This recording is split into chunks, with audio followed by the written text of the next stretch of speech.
Finally some good news. Bharat के Covid 19 numbers कम हो रहे हैं। जहां सितंबर में हम ऑलमोस्ट 1 लाख के आसपास नए केसेस दिख रहे थे, पिछले 8 दिनों से लगातार 50,000 से कम नए केसेस आ रहे हैं। भारत में दुनिया की सबसे ज्यादा कोविड 19 रिकवरीज है। तो क्या हम फाइनली हमारे मास्क उतार सकते हैं? Well, It's not that simple. In the next 3 minutes हम भारत की कोविड सिचुएशन को सिंप्लीफाई करने वाले देखने वाले हैं कि आने वाले कल में कितनी गुड न्यूज है और कितनी बैड न्यूज। एंड यस, एक सिंपल से प्रिकॉशन के बारे में भी बात करेंगे जिसकी वजह से आप और आपकी फैमिली सेफ रह सकते हैं। इस वीडियो के एंड में एक छोटा सा मैसेज है। अगर आपको वो मैसेज सही लगता है तो प्लीज इस वीडियो को शेयर कीजिए। नंबर 1, जहां भारत में केसेस कम हो रहे हैं, दूसरे देशों में हाल उल्टा है। इस थर्सडे से दिसंबर तक इंग्लैंड में सेकंड लॉकडाउन डिक्लेयर हुआ है। इंग्लैंड एक ऐसी कंट्री जिसको लग रहा था कि कोविड कंट्रोल में आ रहा है, केसेस कम हो रहे हैं, कर्व फ्लैट हो रहा है। इनफैक्ट जून से सितंबर तक केसेस ना के बराबर थे और अब सडनली हर दिन 20,000 केसेस डिटेक्ट हो रहे हैं। और ये सिर्फ एक देश की बात नहीं है। इजराइल, फ्रांस, जर्मनी, इटली, इन सारे देशों में भी सेकेंड वेव आ रहा है। And the reason? Winter is coming. When you sneeze, cough or even talk, you release fluids.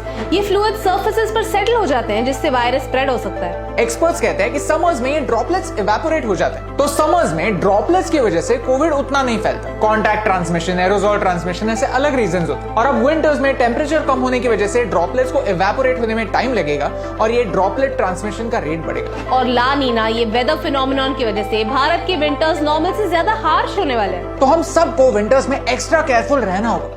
Number 2, ये लो नंबर्स कितने रिलायबल हैं?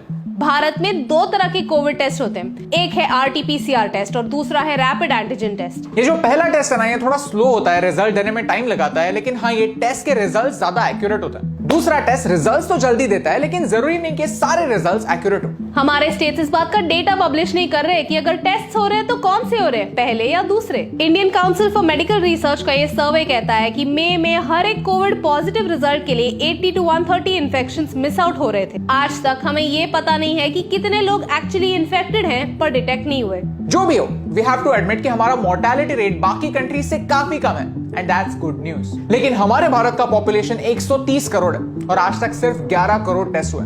यानी इसका मतलब ये है कि 10% से भी कम पॉपुलेशन की टेस्टिंग हुई है, and that's bad news. Number 3, हमारी फाइट सिर्फ कोविड से है या डेथ से? भारत में दुनिया की सबसे ज्यादा कोविड रिकवरीज है, लेकिन इस पॉजिटिव न्यूज में एक बहुत बड़ा रिस्क छुपा हुआ है। कोविड की वजह से सबसे ज्यादा डैमेज होता है आपके लंग्स को। कोविड पेशेंट्स के एक्सपीरियंसेस ऑनलाइन देखिए, डॉक्टर्स के इंटरव्यू सुनिए, सब में लॉन्ग टर्म इफेक्ट्स के बारे में कुछ कॉमन चीजें हैं। ये रिसर्च कहता है कि हर 3 में से 1 रिकवर्ड कोविड पेशेंट को सिवियर लंग डैमेज होने के चांसेस हैं और एयर पोल्यूशन उनके लिए फेटल हो सकता है। पोल्यूशन हर 5 में से 1 रिकवर्ड पेशेंट को क्रिटिकल कंडीशन में डाल सकता है। शायद इनके डेथ्स कोविड डेथ्स में काउंट ना हो, लेकिन उनकी लाइफ के बारे में थोड़ा सा सोचना हमारी जिम्मेदारी है। मैं जिस एरिया में रहता हूं वहां पर 10 से ज्यादा कोविड पेशेंट्स हो चुके हैं। वो अभी रिकवर हो गए, लेकिन उनकी सेफ्टी के लिए इस साल IPL के बाद, दिवाली के टाइम पर या फिर न्यू ईयर्स के टाइम पर मैं या फिर हमारी सोसाइटी का कोई भी पटाखे नहीं जलाने वाला। Burning waste or stubble is dangerous for us, but now it can be lethal.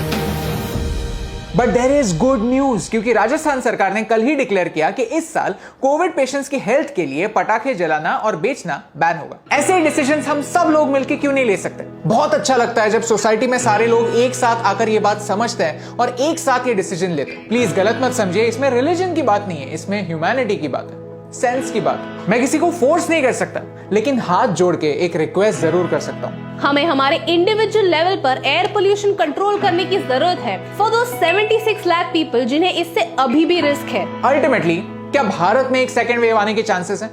ये एक पैराडॉक्स है। अगर ज्यादा लोग मानेंगे कि हमने कोविड को हरा दिया है, सेकेंड वेव आएगी ही नहीं, तो सेकेंड वेव जरूर आएगी, क्योंकि हम प्रिकॉशंस लेना बंद करेंगे। और अगर ज्यादा लोग मानते हैं कि सेकेंड वेव आने वाली है, वो प्रिकॉशंस लेते हैं और उतने ही केयरफुल रहते हैं जितना मई महीने में रहते थे, तो शायद हम सेकेंड वेव को कंट्रोल कर सकते हैं। 8 महीने हो गए, लेकिन फिर भी हम मास्क ठीक से पहनना सीख नहीं पाए।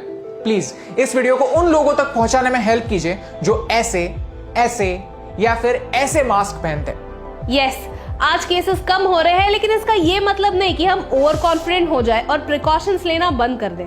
आज भारत में कोविड के नंबर्स कम हो रहे हैं, यस, लेकिन ये न्यूज असल में गुड न्यूज तभी होगी जब विंटर सीजन के बाद भी ये नंबर्स घटते रहेंगे और आखिर में फ्लैट हो जाएंगे। जब तक वैक्सीन नहीं आ जाती और सब लोगों तक पहुंच नहीं जाती, तब तक हम ये फाइट जीते नहीं। यहां पर सबसे बड़ी गुड न्यूज ये है कि भारत का फ्यूचर कैसे होने वाला है, ये आपके हाथ में, क्योंकि मास्क पहनना आपके हाथ में, पोल्यूशन कम करना आपके हाथ में, और कोऑपरेट करके कोविड इडियट ना बनना भी आपके ही हाथ में।